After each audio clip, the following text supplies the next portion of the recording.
അനുമതിയില്ലാതെ മാധ്യമങ്ങളോട് സംസാരിച്ചു, സർക്കാരിനെ വിമർശിച്ചു. ഡോക്ടർ ബി അശോകിന് സസ്പെൻഷൻ. അനുമതിയില്ലാതെ സർവീസ് ചട്ടങ്ങൾ ലംഘിച്ച് സമൂഹ മാധ്യമങ്ങളോട് പ്രതികരിച്ചെന്ന് ചൂണ്ടിക്കാട്ടി മുതിർന്ന IAS ഉദ്യോഗസ്ഥനായ ബി അശോകിനെതിരെ നടപടി സ്വീകരിച്ചു. സൈനികക്ഷേമ വകുപ്പ് പ്രിൻസിപ്പൽ സെക്രട്ടറിയായ അശോകിനെ സസ്പെൻഡ് ചെയ്ത് ചീഫ് സെക്രട്ടറി ഉത്തരവിറക്കി. നിയമസഭാ തെരഞ്ഞെടുപ്പുമായി ബന്ധപ്പെട്ട് അടുത്തിടെ പല മാധ്യമങ്ങളിലും സർക്കാർ നയങ്ങളെ വിമർശിക്കുന്ന തരത്തിൽ ബി അശോക് സംസാരിച്ചിരുന്നു. സർക്കാരിൻ്റെ മുൻകൂർ അനുമതി തേടാതെ സർവീസ് ചട്ടങ്ങൾ ലംഘിച്ച് സമൂഹ മാധ്യമങ്ങളിൽ ഇടപെട്ടുവെന്നും പ്രതികരിച്ചുവെന്നും ചൂണ്ടിക്കാട്ടിയാണ് നടപടി. അശോകിൻ്റെ പ്രതികരണങ്ങൾ ചട്ടം 7(2) വിരുദ്ധമാണെന്നും ഉത്തരവിൽ പറയുന്നു.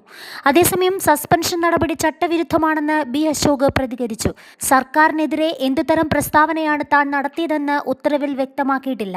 ഉത്തരവിന് നിയമപരമായി നിലനിൽപ്പുണ്ടെന്ന് കരുതുന്നില്ല. കാവൽ മന്ത്രിസഭയാണ് സംസ്ഥാനത്തുള്ളത്. കുറച്ചു ദിവസങ്ങൾ കൂടി മാത്രം അധികാരപരിധിയുള്ള സർക്കാർ 2 പേർ നൽകിയ സ്വകാര്യ പരാതി സ്വീകരിച്ച് പ്രതികാര നടപടി എന്ന തരത്തിൽ ഒരു പരിശോധനയും നടത്താതെയാണ് മുതിർന്ന ഉദ്യോഗസ്ഥനെ സസ്പെൻഡ് ചെയ്തിരിക്കുന്നത്.